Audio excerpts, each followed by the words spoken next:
Greetings, friends. Welcome wherever you are. Whether it's a couple of weeks from now when you actually see this video, or whether it's a year or 2 years from now, or even farther, we thank you for joining us either presently or belatedly. We're glad you're here, and we're glad to be here. We've been talking on a series about Pentecost, and what I've tried to show is that the Passover service, or Lord's Supper as some people call it, and then it goes directly into the days of unleavened bread, and then this whole event flows into the day of Pentecost. And we're trying to tie all this together and make it into a complete package, and not just a segment here and a segment there and a thought here and a thought there. And we're on part 7 today. And today, for those of you who would like to know, I am told that today is July 12th in the year 2014. And we'll get started here.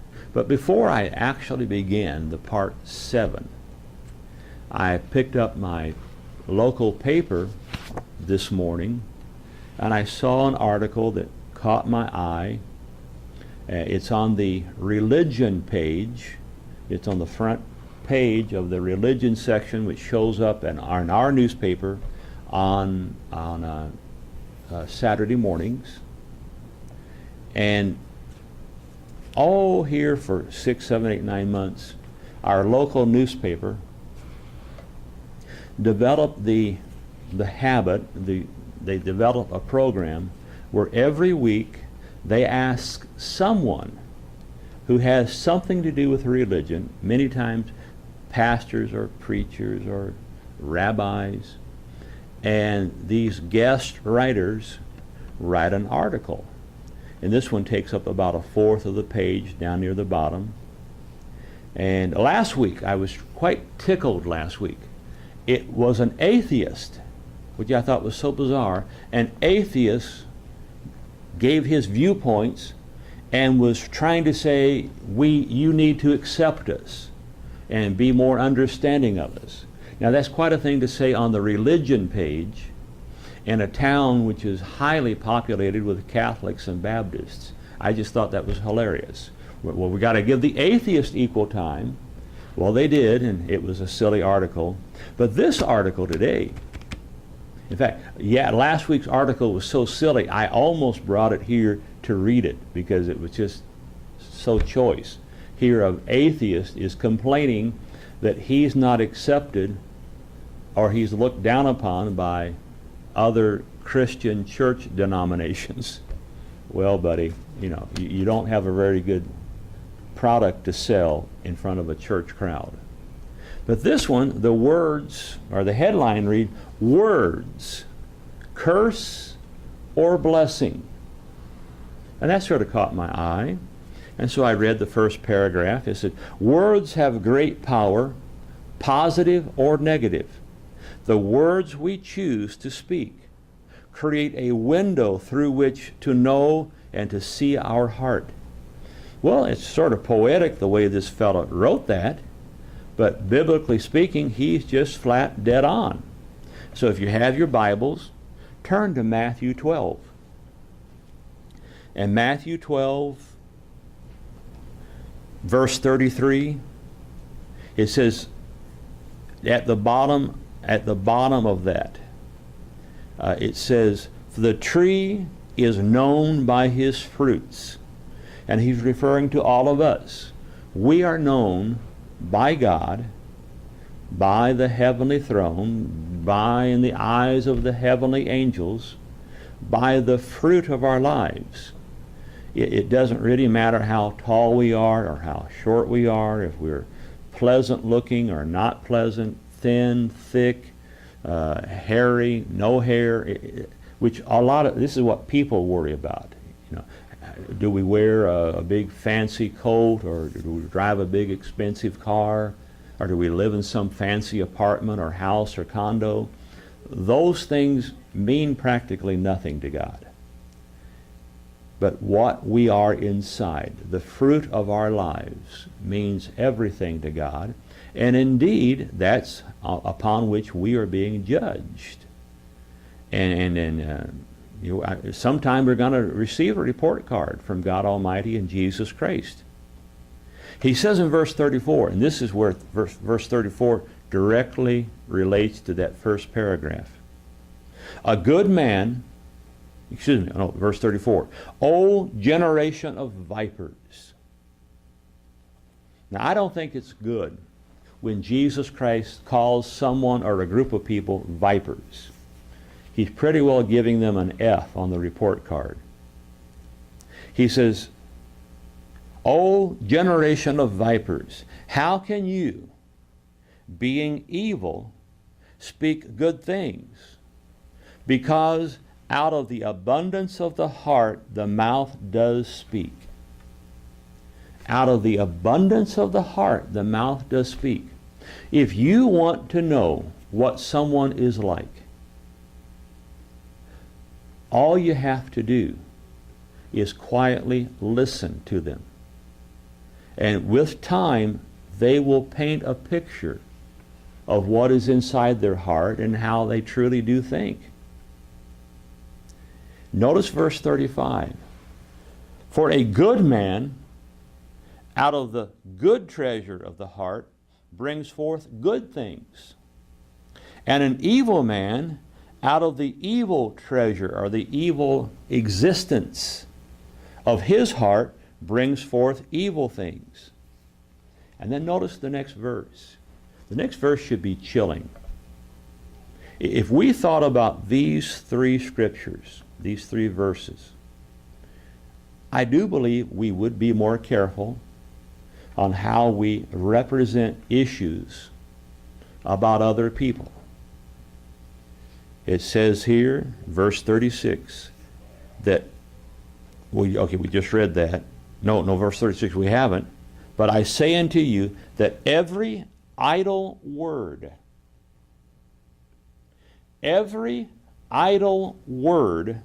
that men shall speak, they shall give account thereof in the day of judgment. In that future history, when you are going to meet Jesus Christ, that's an absolute given. Somewhere out there in the future, all of us are going to stand before Jesus Christ. Now, he's either going to have good things to say to us, or he's going to have bad things to say to us. Sort of like, I don't know you. Take them away. Take them and throw them into the lake of fire. Just extinguish their life. But every idle word that men shall speak, they shall give account thereof in the day of judgment.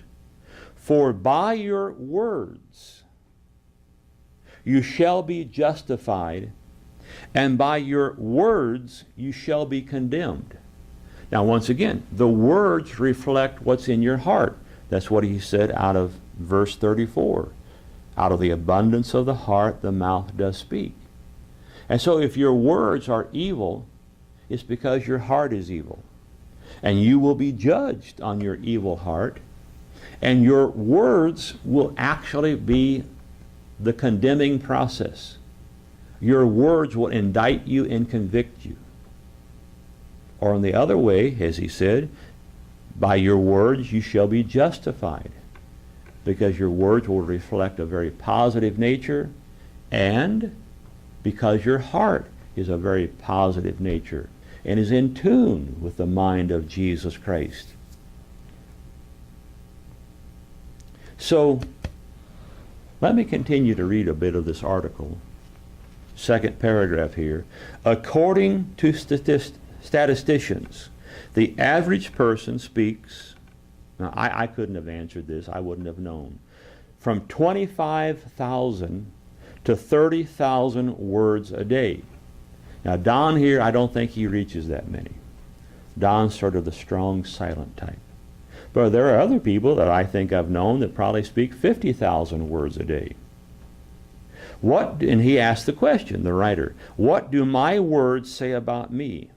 According to the wisdom of Sirach, and I confess I don't really know what that means.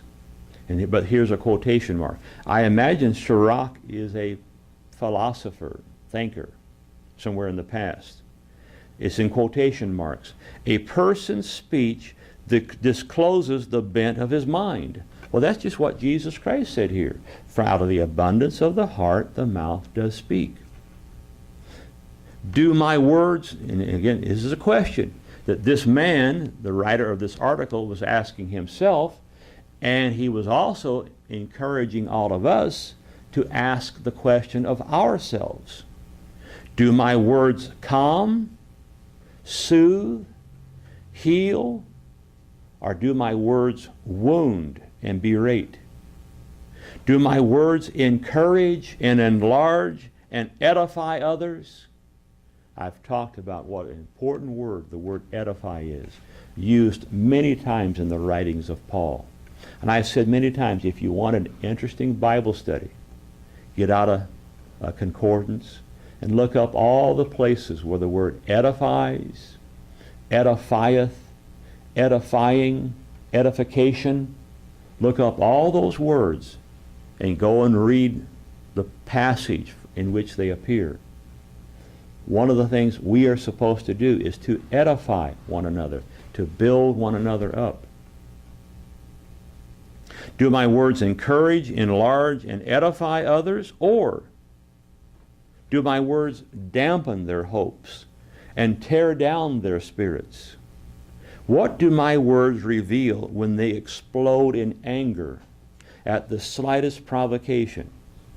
If complaining and nitpicking are the customary mode of conversation, if I'm quick to point out the speck, and here he makes another reference to what Jesus said on the Sermon on the Mount.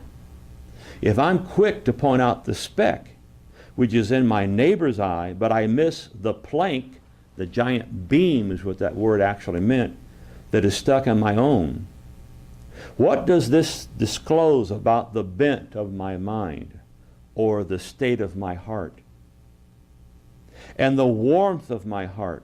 Speech illuminates character. Speech, out of the abundance of the heart, the mouth does speak. Speech reveals who we are. He says, when I choose words that curse rather than bless, when I choose caustic criticism over caring counsel, what am I revealing about my inner self? When I give myself over to gossip, and he says actively or passively. Actively by being the speaker of the gossip, or passively by being the listener, the receiver of the gossip. What does this reveal about my heart and integrity as a believer? A wise rabbi once declared, quote, "The gossiping tongue kills three: the victim of the gossip, the gossiper, and anyone who listens to that gossip." A Spanish proverb sagely reminds us, quote, whoever gossips to you, and I love this, but this is so true, this is so dead on, for those people who want to hear the latest. Oh, tell me, what did you find out? What did you hear? What do you know? And you revel in that, and you sort of wallow in it like a pig in the mud. The Spanish proverb, let me find it here again. I lost him. Come on, Spanish proverb. Here we are. The Spanish proverb says this, quote, "Whosoever gossips to you will gossip about you when you're not around." The real Christian, and he quotes here Billy Graham, and this man is not a Baptist, is a person who can give his pet parrot to the town gossiper. The idea being, what you say in private, you don't, it reflects who you are. And I know people who can, if they want to, they can charm and smooge and just act like sugar would not melt in their mouth. They're so sweet. And yet, when you get them away from other people in a more private setting, and where they sort of, as the expression says, let their hair down, you find out what really resides in their heart. I know some people like that. The sad thing about the people of whom I am now thinking, about whom I am thinking, they're so-called church leaders. And they like to put on a show in public, but in private you find out who they really are. And the sad part is, a lot of you only hear these people in public. And a lot of you have never had the opportunity to hear them in private. And if you would have a whole different concept about who they really are.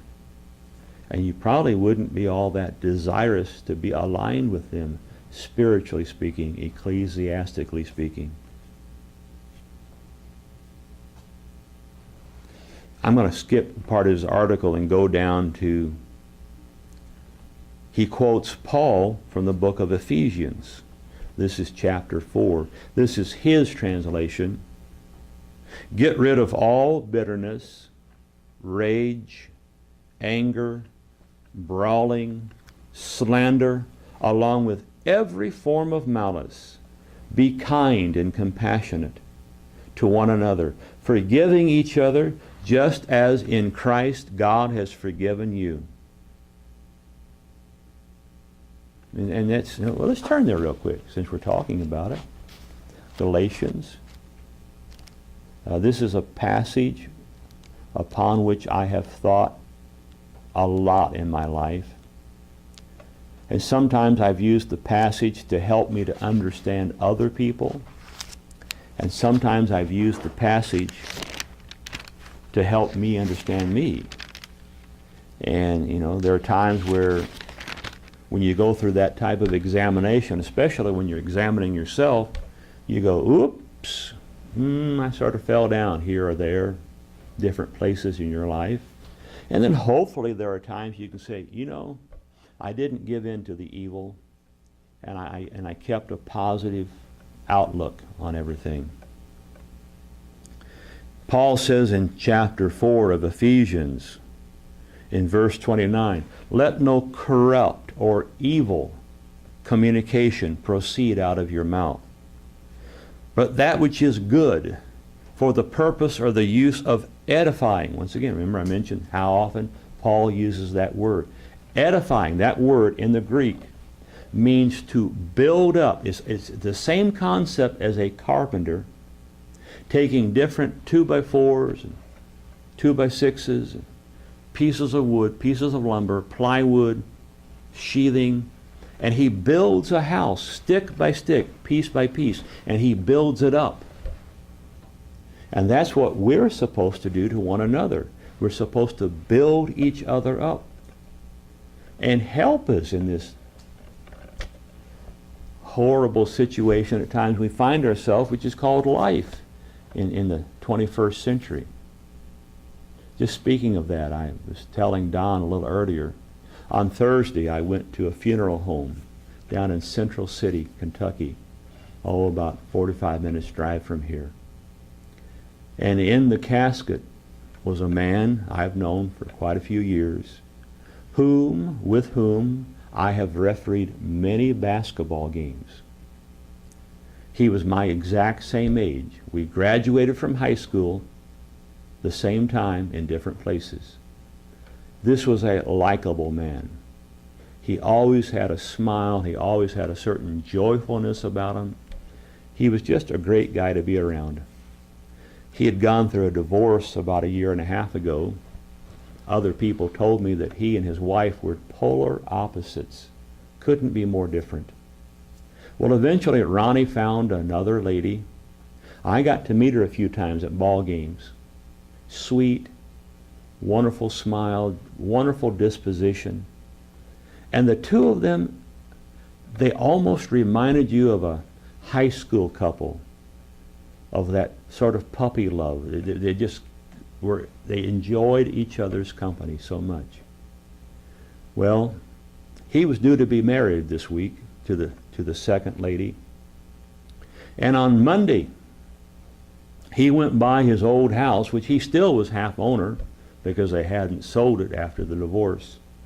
He went into a workshop to work on some golf clubs. And while he was in there doing something perfectly legitimate, perfectly good, his ex-wife snuck up on him and put a bullet in his brain. And Ronnie is dead. How sad. When I heard the news, I first heard it on an email that somebody sent me. The next day they were talking about it on the news, the television news, and then newspaper articles came out. And I knew it was him. However, I could not believe that Ronnie was dead. And then to realize that his ex-wife had been his executioner, his assassin. And that's what he was. He was assassinated. And I felt so badly for his fiancée, who was just a day or two away from being married. I felt so badly for his son, whom I know because he for many times has refereed basketball, and I've been on the court with him and around him. I couldn't imagine the agony that this young man was going through. The knowledge that his father was dead at the hands of a violent act perpetrated by his mother. He has 2 young boys. What's he going to say to them growing up when the kid says, "Well, where's Granddaddy?" Well, he's dead because your grandmother shot him. I mean, how do you handle that conversation? I don't know. It will leave scars far into the future. When I got to the funeral home on Thursday, I was with a couple of my officiating buddies. We had driven down from Owensboro. I could not believe the hundreds and hundreds and hundreds and probably thousands of people who showed up to pay respects to Ronnie and to his survivors. We were probably in line waiting to get up to the casket from 45 minutes to an hour. And it just made me think about the world in which we live, where so many people are filled with so much anger and so much just evil, and the mind and the heart of Satan the devil. And here Paul says in verse 29, the concept is edify one another, build each other up, that it may minister grace unto the hearers. Again, when this man said in the article here, do my words calm, soothe, and heal, or do they wound and berate? Do my words encourage, enlarge, edify, or do they dampen people's hopes and tear down their spirits?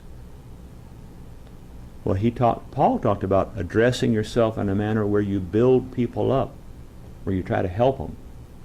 And then verse 30, this is the King James version of what we just read.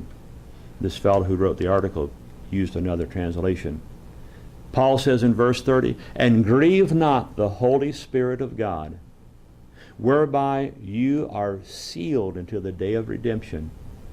This Spirit of God which resides in you, if you know the truth and you've repented and you've been baptized and received God's Spirit through the laying on of hands, and your name is written in the book of life, this critical essence of having a part of the mind of God, a part of the mind of Jesus Christ residing within you, Paul says, do not grieve God's Spirit. Don't drive it out of you. Don't frustrate it. Whereby you are sealed. This Spirit of God is what makes us qualified to receive eternal salvation on this day of judgment, upon the return of Jesus Christ, the blowing of the seventh trump. Verse 31, Paul says, let all bitterness and wrath and anger and clamor and evil speaking be put away from you with all malice. When we were standing in line waiting to view the casket, there was a man a couple of places in front of me, another basketball official. He's from the Central City area, and he knew this family even better than I did. And I said, David, did the woman just do this on the spur of the moment? And he shook his head and said, no, no, no. She planned it. She plotted it. She assassinated her ex-husband. And I said, well, did she just do it because she was angry, or was it the jealousy over the wedding that was coming up? Did she just say in her mind, well, if I can't have him, nobody else can? So I'll destroy him, I'll destroy me, I'll destroy my son, my family, my reputation, my standing in the eyes of God. And David said, that's exactly what she wrote. If I can't have him, nobody can. The spirit of bitterness and wrath and anger and clamor and evil speaking with just the ultimate form of malice, wanting the destruction of another human being. That word, destruction. Destroy. It still rings in my ear. It's almost 10 months ago. But to have this little guy down in Tyler, Texas, berate me, insult me, say anything he could that he thought would hurt my feelings or to trouble me for 3.5 hours. And at the end of his diatribe, he kept saying over and over, I'm going to do everything within my power to destroy you and the church in Owensboro. I've told you all about this before, but I want you to consider this.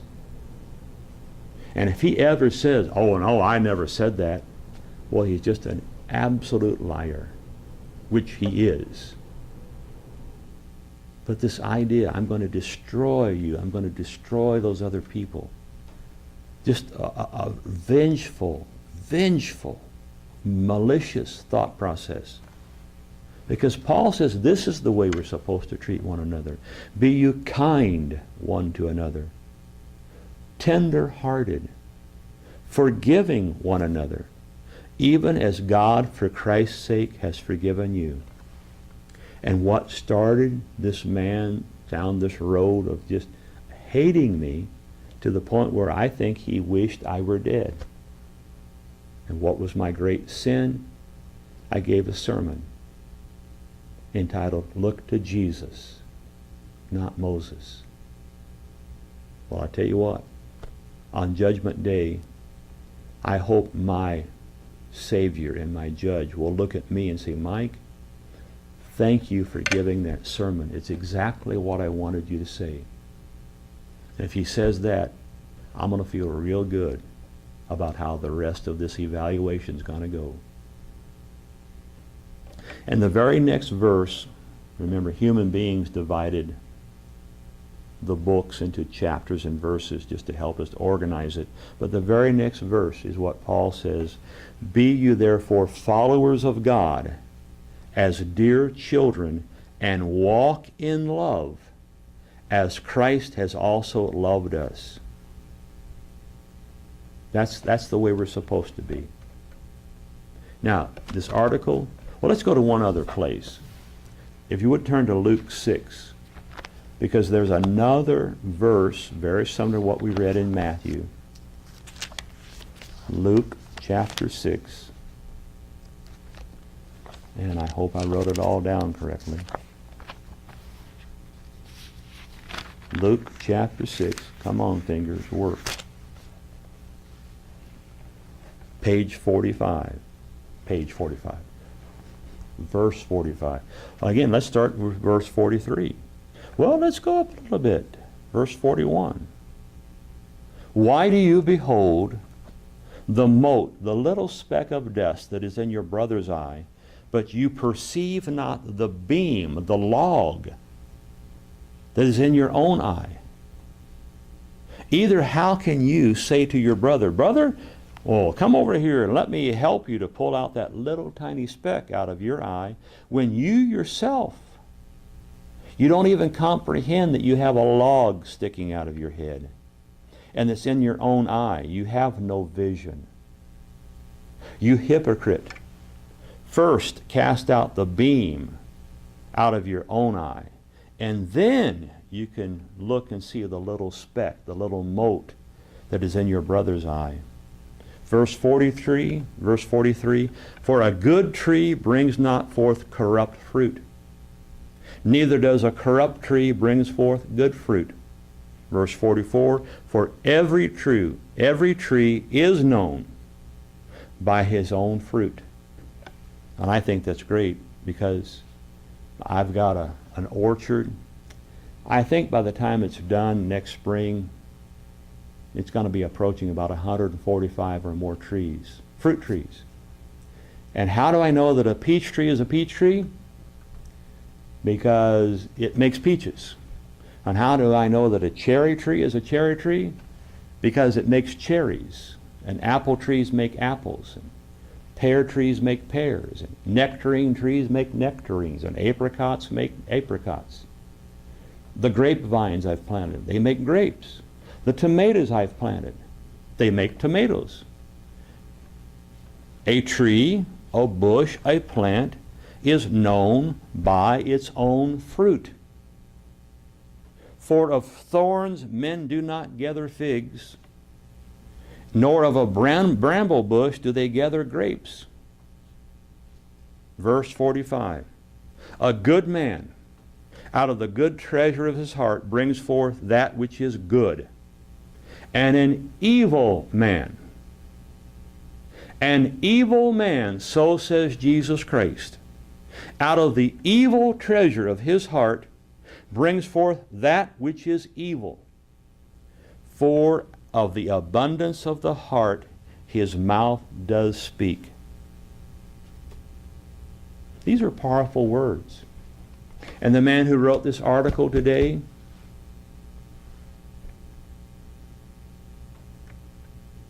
that had a lot of wisdom. It had enough wisdom that as I'm reading, I'm going, yep.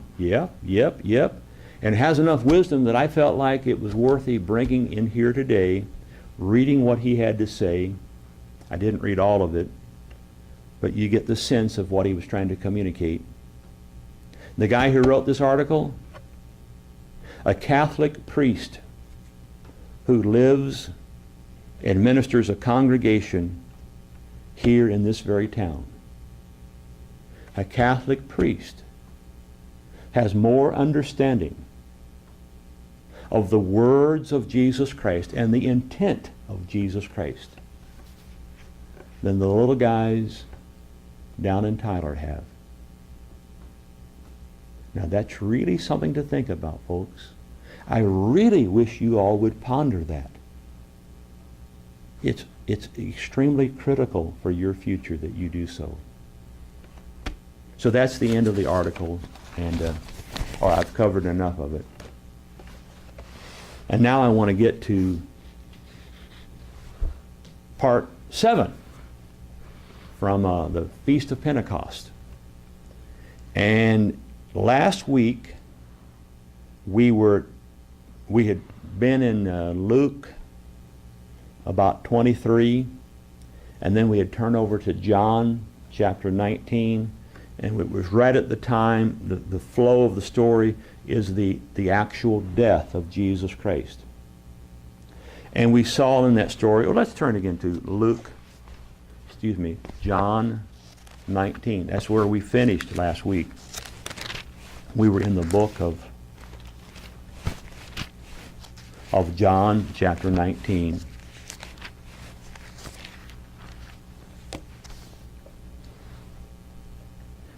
And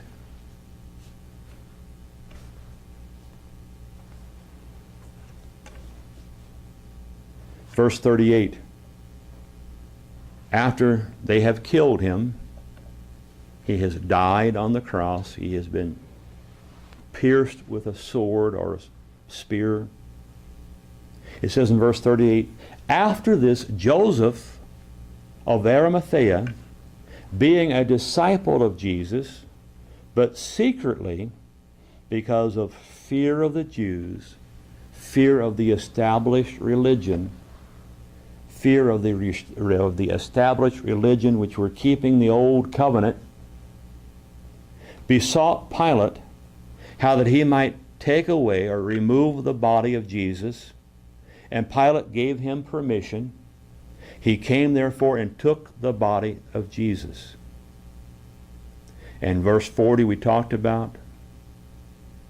They took the body of Jesus, they wound it in linen clothes with spices, as the manner of the Jews is to bury, and they took it to a place nearby, a new sepulchre, and laid him in this tomb. Now, if you would, and right when we were talking about this, I mentioned how the Pharisees and the chief priest and his assistants, they became very concerned. If you would go back to the book of Matthew 27. And I could paraphrase it, but it's just nice to have it right here to read it. And I'm contemplating even starting up a little higher. Let's go to verse 46. This is when it says about the 9th hour, and Jesus cries out with a loud voice in the Aramaic tongue. And I'm not going to attempt to say that because I would just butcher it big time. I don't want to do that. But we have the translation right here in the book of Matthew. The meaning of that statement was, my God, why have you forsaken me? And at that point of Jesus' final moments, Jesus may have felt like that God the Father had disappeared. It's possible that God the Father literally turned his back and couldn't watch it. Maybe it was too painful for him. Maybe the angelic host actually just couldn't look. It was too gruesome. Or maybe in the last few moments of his human life, Jesus Christ had to get through this ordeal on his own strength to make him qualified to be King of Kings and Lord of Lords, and to become the new soon coming ruler of this world, having replaced and demolished and extinguished Satan and his demons and all of their influence. Well, some of them, it says in verse 47, some of them that stood there, when they heard what he said, they said, well, this man calls for Elijah, or as it says here, Elias. And straightway one of them took a sponge, filled it with vinegar. Oh, what a nice guy. I've been stuck up here for hours. I'm dehydrated. He puts vinegar there, puts it on a reed, and gives him to drink. Now, Jesus is still alive at this moment, but it's getting near the end. And the rest said, and mockingly, just the spirit of mocking. Again, August 28th, for 3.5 hours, I heard repeatedly the spirit of mocking. I got to tell you, I really wish I had recorded that conversation. It's sort of interesting. About halfway through, and this was a very hot day, I'd been out in the garden earlier. I was pretty dehydrated. I have the phone under my chin, and I picked up a water bottle that was nearby. And as I did, the little hard plastic cap clicked the case of the phone. And it's like a click. Do it sometime. It's a very distinct sound. The little guy on the other end, I thought he was about ready to have a heart attack. He starts going, "Are you recording me? Are you recording me?" I should have said, "Yeah, I am," just to see what reaction he would have had. I guarantee you, folks, he would not have wanted all of you to hear what he had to say. And it would be wonderful if I had that recording. Now, I don't think you guys would want to hear 3.5 hours of it. But I will say this. It was filled with the spirit of mocking. And I just had another thought. Maybe I don't have a physical recording of it, but God Almighty and Jesus Christ do. And someday, that man is going to have to give account thereof for every idle and evil word that he said. And the spirit of mocking, the spirit of hate, the spirit of murder. And in this verse 49, the crowd down there watching him suffer. Now time out, I got a question. I don't believe that I could be in the presence of someone being crucified if I had the ability to leave. I do not know why I would want to stay there. I do not know why I would want to witness this horrifying thing. And again, Jesus, he's nailed to this cross. He's in his birthday suit, doesn't have a stitch of clothing on. Fecal materials come out, urine has come out, sweat, blood, an absolutely gruesome sight. It had to be horrible to smell. Had to be horrible to listen to the groans of him and the other two thieves that were up there.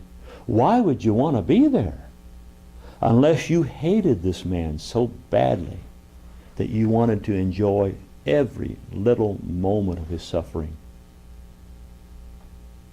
So they say in verse 47, and the rest said, well, let us see whether Elijah will come and save him. You know, at one time they said, well, save yourself. If you be the Christ, save yourself. You saved others, you can't save yourself. Just mocking and taunting. And now he gets another jab. Well, have Elijah show up and save you. Verse 50. Jesus, when he had cried again with a loud voice, he yielded up the ghost, his spirit. And we talked about that last week. That's sort of like, that spirit is sort of like a SD card, if we use that analogy. It contains all of your pertinent information, your DNA, your personality, your memory, your character, and it's saved so that in the future, God the Father and Jesus Christ can recreate any human being they wish, because they have it on the SD card, as it were, the spiritual SD card. Verse 51, and behold, the veil of the temple was rent, was torn in two, from the top to the bottom. And that signified that no longer did we need a high priest, a human high priest, to make access to God the Father. It signified that the old covenant was done and gone, and that now we have access directly to God. We don't need a human being. We have access to God. And that access is made possible by what Jesus Christ did. And it goes on to say, and the earth did quake, and rocks fell down, landslides and boulders and rocks. Verse 52. Here's one part of the story, and it's why I wanted to read this, because I find this so amazing. And I think that Matthew's account is the only one that actually gives this information. Don't quote me on that, but I think so. The graves were opened, and many bodies of the saints, saints which slept, arose. Who are saints? They are people who have lived, or they are living, and in whom the truth of God resides, and in whom the very presence of God resides, people whose names are written in the book of life. There were people who had known Jesus, heard his speaking, were convicted and convinced that he was the Messiah, that he was the Son of God, that he was the Savior. And in the course of their life, they had proved to Jesus that they were worthy of eternal life, that they were followers. They were disciples of Christ. Maybe that's a better way to put it. And upon the death of Jesus, many graves were opened of saints, human beings that have been disciples of Christ, and they're almost like it were tossed out of their graves. Verse 53, and they came out of the graves after his resurrection and went into the holy city and appeared unto many. So there were people who maybe, Grandpa Malachi, the family had put him in the ground, and all of a sudden, Grandpa Malachi is back alive. And when he woke up, he probably looked around and figured out where he was and knew how to get home, and probably came home that evening and knocked on the front door. Hey, family, son, daughter, grandchildren, I'm back. What a remarkable event. I would love to see videotape of this event. And maybe someday, if we're lucky, God the Father and Jesus Christ will indeed show us some videotape of some of these events which are in the Bible, just so that we could experience it in a much more realistic way. Verse 54, now when the centurion and they that were with him, watching Jesus, saw the earthquake and those things which were done, they feared greatly. Remember, the clouds of the sky has become dark like midnight. Earthquakes, lightning bolts, wind. They're very fearful, and they say, truly, this was the Son of God. Isn't it odd that this Roman soldier began to understand who Jesus was, and people from the old covenant, people from the temple elite, who were there watching, most of them, other than just a handful, never figured that out. These Roman soldiers figured it out before these converts, or not converts, these disciples of the old covenant. Verse 55, and many women were there beholding afar off, which followed Jesus from Galilee, ministering unto him. So there was a covey of women who were dedicated to making sure he and the disciples had food, and probably washed their clothes and mended things. Among which was Mary Magdalene, and the mother of James and Joseph, Joseph, sort of unusual name, and the mother of Zebedee's children. And when the evening was come, there came a rich man of Arimathea, named Joseph, who also himself was a disciple of Jesus. Even though he was a part of the temple elite, he knew that this was the Son of God. He went to Pilate. He had a very high prestige, very high ranking in the community. He begged for the body of Jesus. Then Pilate commanded that the body be delivered unto him, to Arimathea, Arimathea, or to Joseph from Arimathea. Verse 59, and when Joseph had taken the body, he wrapped it in a clean linen cloth. He laid it in his own new tomb, which he had the workers carve out of the rock. And he rolled a great stone to the door of the sepulchre and departed. And there was Mary Magdalene and the other Mary sitting over against the sepulchre. Now the next day that followed, the day of the preparation, the chief priests and the Pharisees came together unto Pilate. The chief priests, the Pharisees, the temple elite, the people who believed and defended the old covenant, to the point where they crucified their very Savior, saying, Sir, verse 63, we remember what that deceiver, that impostor, that charlatan said while he was yet alive. And they quote him, after 3 days I will rise again. 3 days, 3 nights, as it says in Matthew 12, the sign of Jonah. Command therefore that the sepulchre be made secure until the third day, lest his disciples come by at night, steal his body away, and say unto the people, Hey, he's risen from the dead, so that the last error shall be worse than the first.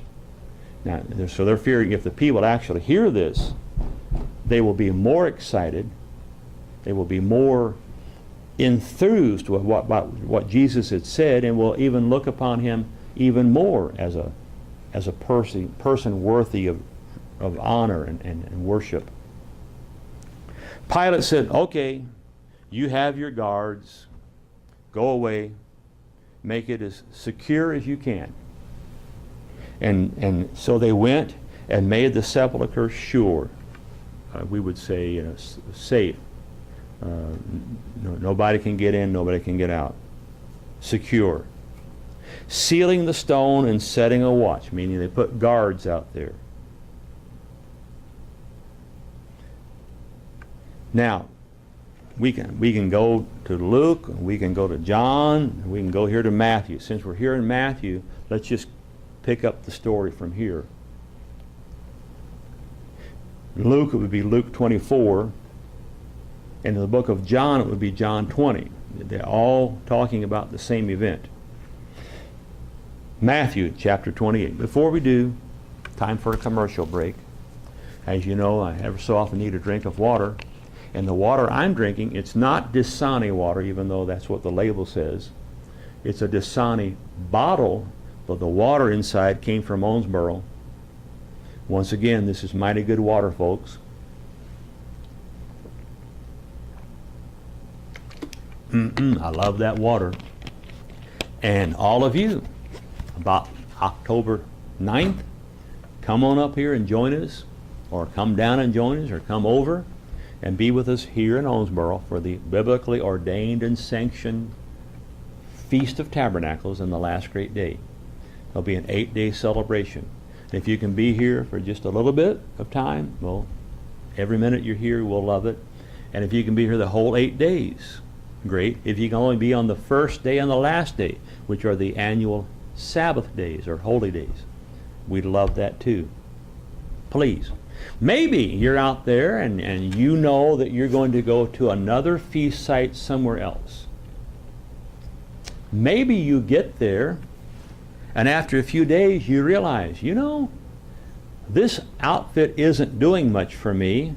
I think I'm going to pack my bags and jump in the car and drive to Owensboro and see what they're doing. And maybe for the last half of the feast you can be here with us. When you find out, I don't sense the presence of God the first place I showed up. But I'll guarantee you, when you come here, you will. I know this, you'll know the truth of God, you'll hear the truth of God, because we're going to be talking about the Bible and what the Bible talks about. Won't be any politics, won't be any weirdness, just the unadulterated truth of God. And that's what we're all about.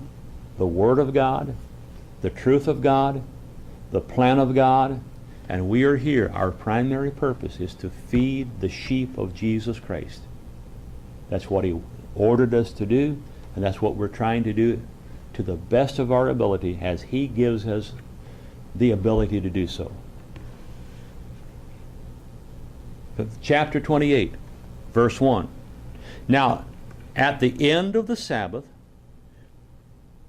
as it began to dawn toward the first day. So, again, biblically speaking, a day ends at sundown. Even though in our culture we think of a day as when the sun comes up. We think of it as a new day. And in our culture we put midnight, in the middle of night. We say one day ends and another day begins. But in truth, biblically speaking, when the sun goes down, a day has ended, which means a new day has started. But the Sabbath is over. They've gone through the night. It's before dawn. It's began to dawn. That first little hint of light in the east On the first day of the week, is what we would call Sunday, came Mary Magdalene and the other Mary to see the sepulchre. And behold, there had been, that word was can also be had been, and the New American Standard Bible translation says the following: a severe earthquake had occurred. Well, it had occurred earlier. For the angel of the Lord descended from heaven and came and rolled back the stone from the door and sat upon it. Now there's a little something that I hadn't thought about before. Just a little side issue. We talked about the angels of God and Jesus Christ and God the Father, the resurrected saints made of now spirit beings, coming back as they approach the Battle of Armageddon, where all of these hostile forces have gathered up north of Jerusalem in the plain of Megiddo, and they're there to blow each other apart. But then before that battle reaches its climax, they realize that there's an invasion from outer space. That's what they'll think it is. An invasion from outer space. They're probably going to think it's some group of monsters. A lot of TV shows here and movies the last 2 or 3 decades. E.T. I know right now there's a show on one network called Falling Skies, where all these space critters come down and have conquered the earth and subjugating the earth. And there's a handful of people fighting back. A lot of stories about Martians and aliens from outer space. Well, you know, guess what? There will be an alien attack from outer space. An alien attack from the throne of God, from the third heaven, and it will be Jesus Christ and God the Father and all of the angelic beings and the resurrected saints when they get closer. And those armies are going to train their guns up on this returning, and it's going to get brighter and brighter and brighter and brighter, and it says the whole world will see what's going on. And they're going to be fearful and think that they can shoot it down. Well, if you shoot a bullet at a spirit being, it has no effect. It just goes through. It has no effect on a spirit being. It'd be like trying to take a sword and cut a spirit being in two. It's just whoosh. There's nothing there. There's nothing physical there. But on the other hand, this angelic being, we're just told here, this angelic being was given the ability to manipulate matter. In this case, a stone. So there are times when angels, angelic beings, can indeed manipulate physical items in our life. And in the same way, evil angels, fallen angels, demonic spirits can manipulate some things. And you hear about, and I don't want anything to do with this, but you hear about these houses that are haunted and stuff will go flying across the room or chairs will move. Well, yeah, an evil spirit being could indeed manipulate a house or an object. But it's not, it has nothing to do with God the Father and Jesus Christ. And I'll tell you a story here real quick. True story. God is my witness. He knows I'm telling you the truth. There was a time in about 1998, maybe it was 1997, when the leaders of the Church of God International had decided that they were going to kick Ted Armstrong out of the church. And they ganged up on him. Oh, it was quite a whispering campaign too. Psst, psst, psst, psst, psst, psst, psst, psst, psst, psst. Did you hear? Did you hear? Oh, did you hear? And sort of battle lines were formed. There were people over here that wanted to see Mr. Ted destroyed. And there were people on the other side that wanted to continue to support him. And they did. And we did. And the ICG came out of that, Intercontinental Church of God. And right before this meeting where all of this really took place, but the news was already breaking, and everybody knew what was going on, or a lot of people did. I somehow found out that Mr. Ted Armstrong and his wife, Shirley Armstrong, were going to travel to see his sister in Sun City, Arizona. And Sun City, very popular retirement. And it's not a village, it's a huge sprawling outfit. And there's more than just one, but one of these outfits on the northwest part of the Phoenix metropolitan area. I was living in Arizona at the time. I caught wind that they were going to be in Illinois, or excuse me, Illinois, in Arizona at Sun City. And it was Thanksgiving weekend. And I remember I called Thursday afternoon, and out of the blue I remembered the name of Mr. Ted's sister and brother-in-law. And I heard the name, in my mind I heard the name. I called up information, I got that number, I called that residence.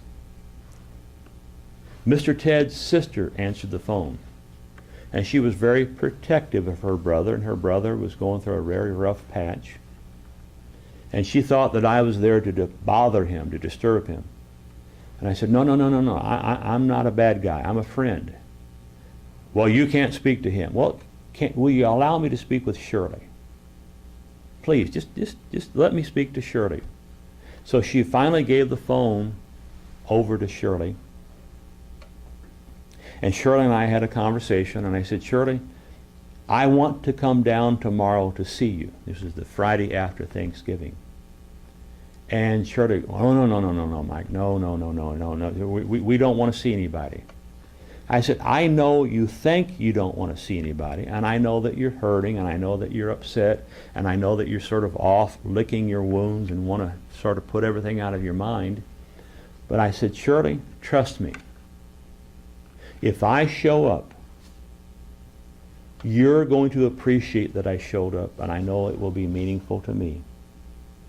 And if I'm only there for 30 seconds, if all I do is get out of my car and give you a hug and give Mr. Ted a hug, it will be worth the trip to me.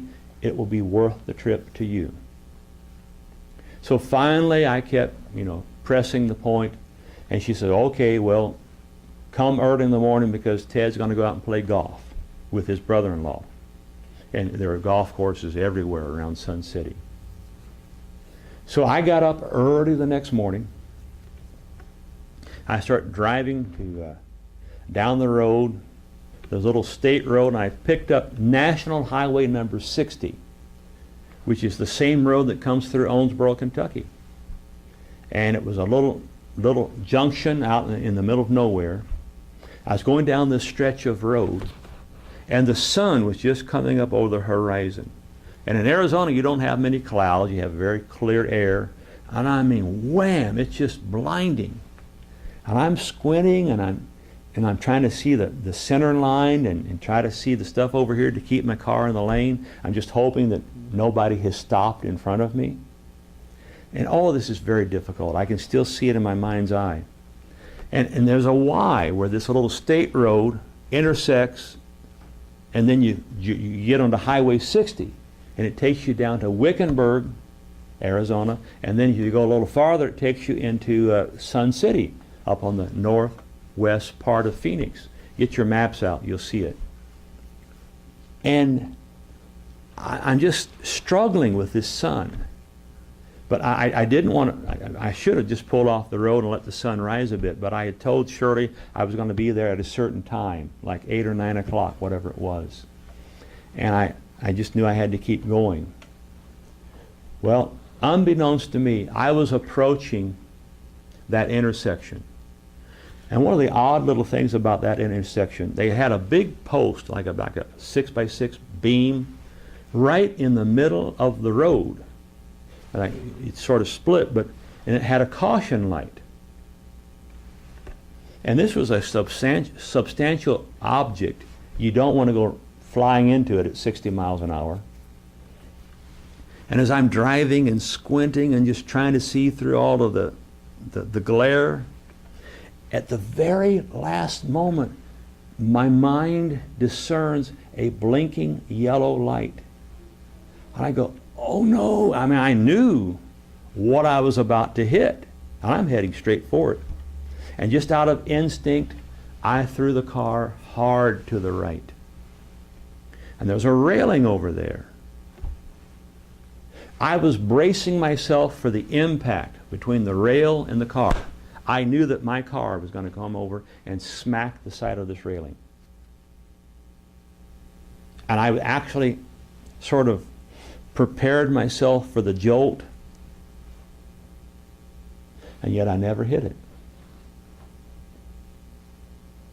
I don't know for sure, but I have always believed that an angelic being stood between that guardrail and the side of my car and just acted like a bumper to keep me from slamming into that. Because if I had slammed into it, it would have done major damage to my car. I wouldn't have been gone anywhere. I wouldn't have gotten down to Sun City.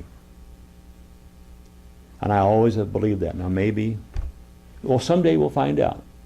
Someday in the resurrection, I want to go to my guardian angel and say, hey, remember that time, day after Thanksgiving, way back in, I think it was 97? I don't know. I'm getting a little confused on the date. But it was right at the beginning of the ICG. Maybe it was about 96, 97. Well, anyway, forgive me if I have the date wrong. But I made it to Sun City. I met with Ted and had a conversation. I tried to encourage him. He started to tell me, well, Mike, I didn't do this, I didn't do that. I said, Mr. Ted, you don't have to confess to me. I said, whatever you've done, you've done. Whatever you've done is between you and God. I just want you to know that I realize what it's like being flesh and blood. And I realize if you made a mistake, figure out what you did wrong and then go to God and ask for forgiveness and get it right. And so I tried to be very positive and very supportive. A little later, Mr. Ted went out for his golfing that had been already arranged with his brother-in-law, and it left Shirley and me there at the house. Shirley and I continued to converse. Before it was over, Shirley and I got into my car, and we drove off to a nearby restaurant, and we had sort of like a brunch, breakfast or whatever.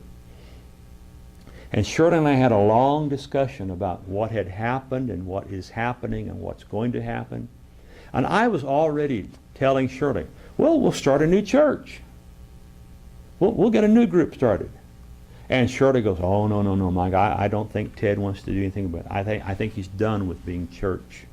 He's just done. He was even contemplating moving out to Arizona.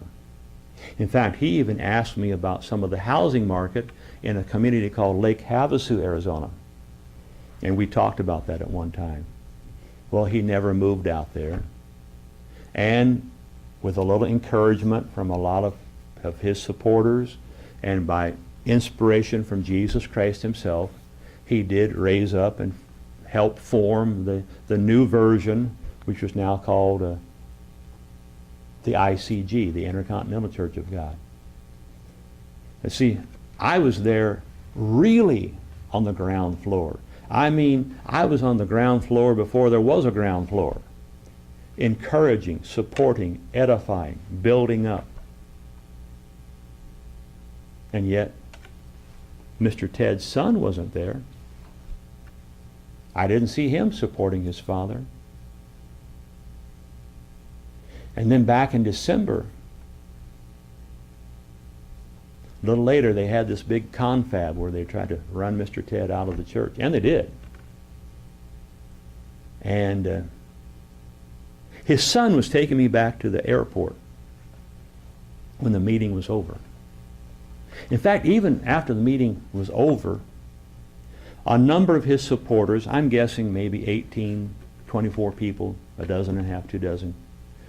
We all met in a hotel meeting room somewhere down the road, and we wanted to again lend our support to Mr. Ted, encourage him to continue. And he talked to us. I don't remember his son being in that room. I was there. And a few other people that you all know, maybe some of the people who are listening, you remember this. And I had ridden to that meeting with Mr. Ted and Shirley. And I remember I was sitting up as we were returning from that motel meeting room to get back to where our cars were.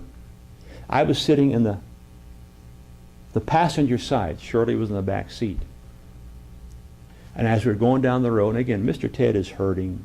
He's been pummeled and jerked around and pushed around, and just it's been a horrible several months for him. I understand that. It would be horrible for anybody.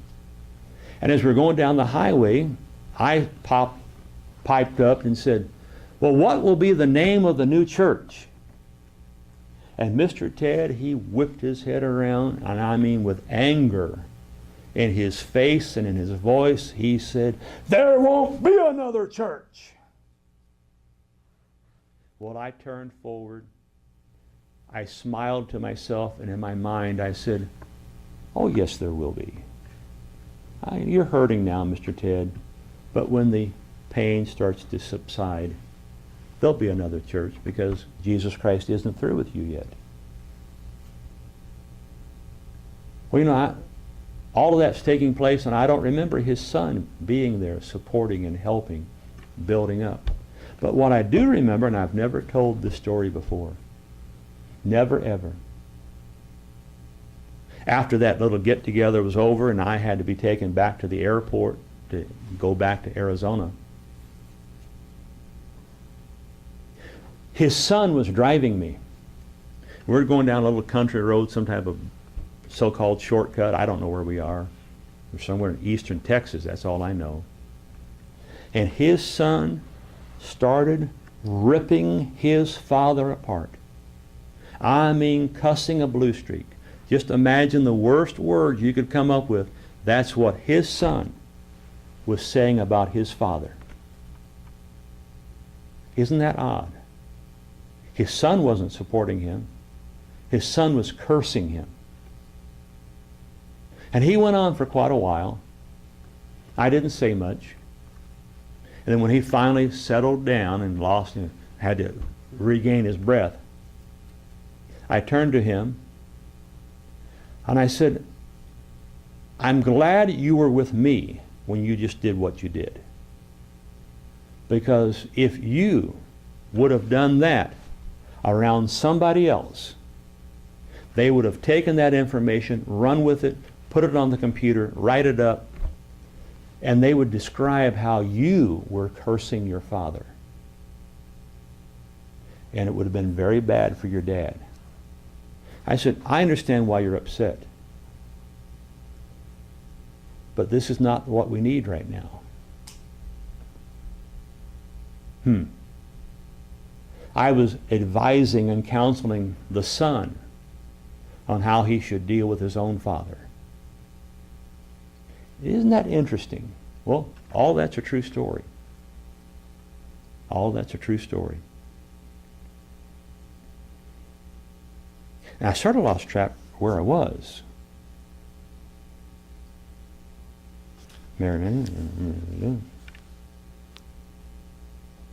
So, verse 63. That was a little interlude there. The temple elite have told Pilate, you got to do something, because if you don't, the disciples will come and take his body away, and they'll say that he's been resurrected, and you got to do something. So Pilate says, go ahead, have your watch. And then verse 28, or chapter 28. There was a great earthquake. We read that, I remember. There's this angelic being. Oh, that's where we got that. It says here, for the angel of the Lord, this is verse 2, descended from heaven, and came and rolled back the stone. This spirit being had the ability to manipulate a physical object. Now, had the stone rolled over the angel, it wouldn't have affected him. Had the angel, or a little later we see Jesus Christ walking through a stone wall. He was a spirit being. It didn't affect him. But if the angel wanted to, he had the ability to manipulate this physical object, and indeed did, and the stone was rolled back. Verse 3, his countenance was like lightning, and his raiment white as snow. Now, many times in the Bible, when you hear about this happened to the Apostle John in the book of Revelation, this angel comes to John, and John just falls down on his face and just is scared to death and in this state of awe. And the angel had to reach down and lift John up and say, hey, I'm just a fellow servant like you. Don't worship me, worship Jesus Christ. And here, this angelic being, verse 3 going into verse 4, and for fear of him, of this angelic being, they're just frightened out of their wits.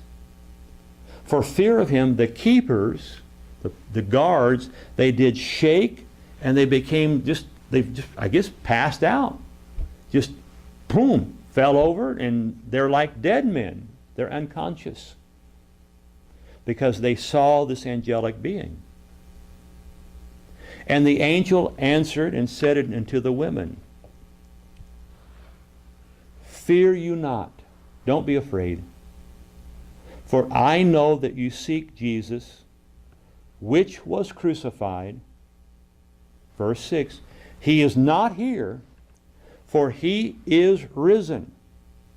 The New American Standard Bible says, he has risen. And the New American and the Revised Version says, he has been raised. It's past tense. The resurrection has already taken place on this early Sunday morning. And the reason, so Jesus, in the typical Christian Western world, this concept of Good Friday and being resurrected on Easter Sunday, and they use that resurrection on Easter Sunday as proof, one of their proof texts, that we now should be meeting on Sunday. But in truth, Jesus Christ was resurrected late afternoon the day before, Saturday afternoon, Saturday evening.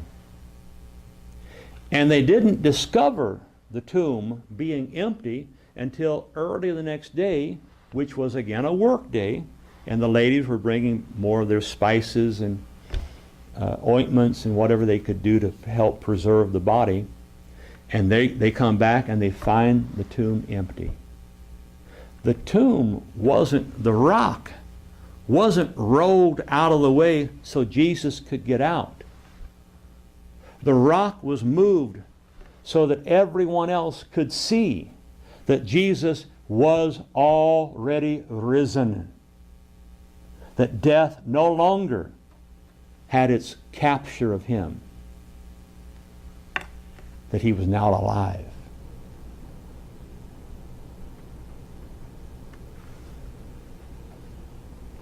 In verse 6, at the end of that, the angel says, come, see the place where the body has been laying, and go quickly. Verse 7, tell his disciples that he is risen from the dead.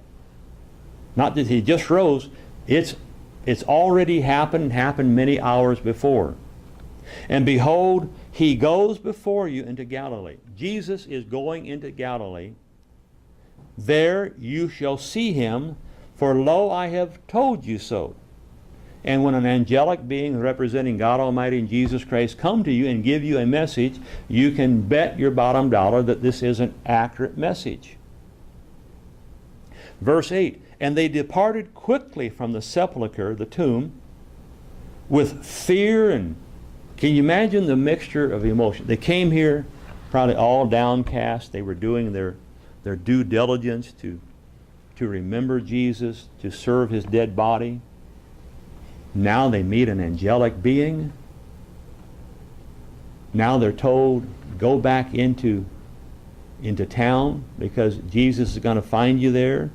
It says they have fear, anxiety, and they have great joy and great emotion, just all types of emotions running through these women. We make a mistake far too often in our study of the Bible. We see these old, when I say old, 2,000 years ago for us, they almost like they're not real, or like you're watching some type of Hollywood movie. If you ever watched a Hollywood movie about the life and times of Jesus, it's very stilted and odd and, it's just not realistic. These were real people. And they're having real human emotions, just like you and I would. And if you can get your mind to think of them as ordinary people, flesh and blood people, they put their clothes on just like we do. They have heartaches, they have great times, they have bad times, they have worries, they have frustrations, they have moments of great joy and just exaltation. They're just like you and me. And that's what these ladies were going through here. Verse 9, and as they went to tell his disciples, behold, Jesus met them, saying, all hail, greetings, as we might say. And they came and held him by the feet and worshiped him. Now I want you to remember this account. This is the second time they've seen Jesus. This is not the first time. We're going to turn over to the book of Luke and see another part of this story. Each gospel account gives one version of what happened. Now they're all true, I have to believe that. But sometimes you have to take a piece of this gospel account and plug it into this gospel account to get the whole story. And at this point here, some people might read that and go, well, they saw him and grabbed him. No, we're going to, just a moment, we're going to read where Jesus, when he first sees them, says, do not touch me. I have not yet ascended to my Father.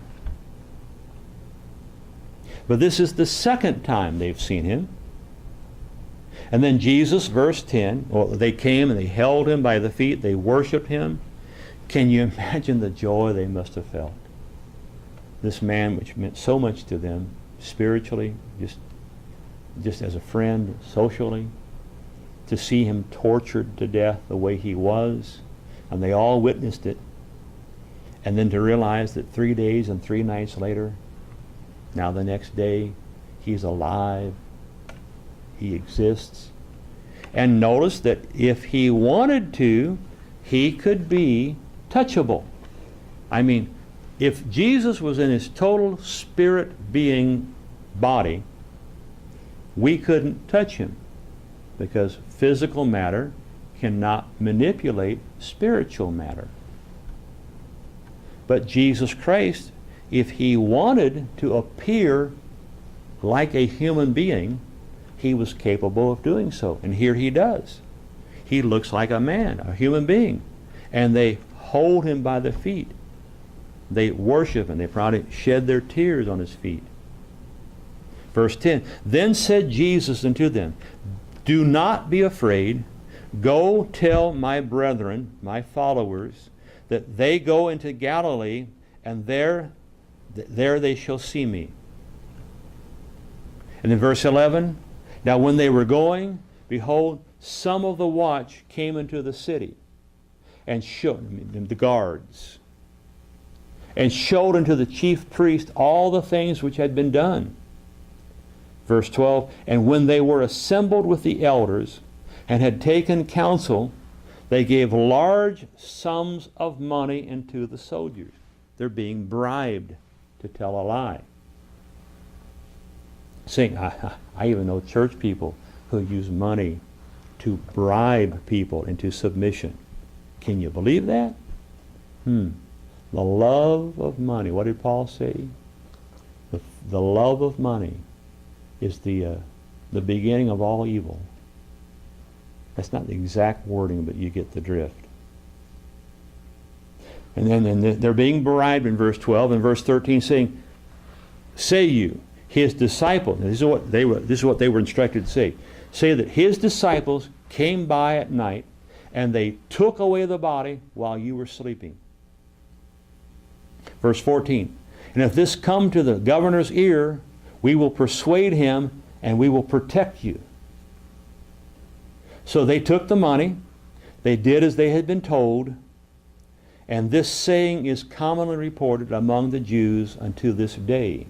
This is when Matthew was writing this account, which is probably, I'm thinking, like in the 50s A.D. Long time has passed. And you know, even today, ever so often you hear stories about how the Jewish people will attempt to delegitimize Jesus Christ by saying, well, he didn't really rise from the grave. He was stolen by his disciples. Verse 16, then the 11 disciples went away into Galilee and to a mountain where Jesus had told them to go. Now, isn't that interesting? Jesus Christ, if he wants to, can tell people, I want you to go to a certain place, I'm going to meet you there. And he probably had an angelic being do this. I think the end time prophets will be told the same thing. And this is a different story. We can go sometime back to Matthew 10. And I love to tell the story again. But in the future, the end time prophets, that's a term I've made up. But there are representatives of Jesus Christ in the end time, as it were, end time apostles, prophets, doing the will of Jesus Christ. They too will be told where to go, where to meet, do this, do that. Verse 17, and when they saw him, they worshiped him, but some doubted. And Jesus came and he spoke unto them, saying, all power is given, and this is a very important passage here. All power is given unto me in heaven and earth, which means Satan has no power if Jesus wants to take the power away. Jesus Christ is now qualified to be the ruler of the earth, the moon, the solar system, the galaxy, the universe. All power has been given unto him. And he says, this is very, we hear this a lot. Verse 19, go you therefore and teach all nations. Now folks, right now, as I've said before, my father's 93. He takes a lot of attention. And when this sermon's over, I'll quickly thereafter go back to be with him again and take care of him. I couldn't go around to different places right now if I wanted to. But amazingly, because of that camera that's trained on me right now, and because of the message being recorded on that little SD card, transferred to a computer, and before long, this message will be available to anyone on the face of the earth if they have a computer and internet access, and if they tune to this website. Now, just because they have an internet service and a computer doesn't mean they're going to turn to a particular website, but they have the ability, the possibility. Well, he says, go therefore and teach all nations, baptizing them in the name of the Father and of the Son and of the Holy Spirit. Verse 20, teaching, feed my sheep, teaching them to observe all things whatsoever I have commanded you. And lo, and I love the statement here, lo, I am with you always, even unto the end of the age. That word world there means age. I'll be with you till the end of the age. I'll get you through all of the stuff that's going to happen. Hang on to me. Look to me, Jesus says. Don't look to Moses. Don't waste your time looking to Moses or some human being, living or dead. Look to Jesus. Look to Jesus. Now, the clock says I need to wrap this up for today. But God willing, we're going to come back next week and finish this story. We're going to go over to Luke's account and see what Luke has to say, because we learn a little more about what happened. What are we trying to do? We're trying to fill in all the gaps of what happened from Passover, unleavened bread, all the way to the Feast of Pentecost. We want the whole story known and told and understood. We're not just skipping over things, going 1,000 miles an hour, doing a little drive-by sermon. No, we're going through each verse, and sometimes word by word. I want you all to understand this great story. And it so often is not covered. Because, quote, oh, we don't have time. Well, yes, we do. We have time. We have the means. We're here. You're there. It's great to have you. We appreciate your support. For all of those of you who have helped us financially, again, thank you, thank you. Without you, we could not continue, but with you we will, and with the help of Jesus Christ we will. So, it's July 12th. Hope to see you July 19th. And until then, goodbye and God bless.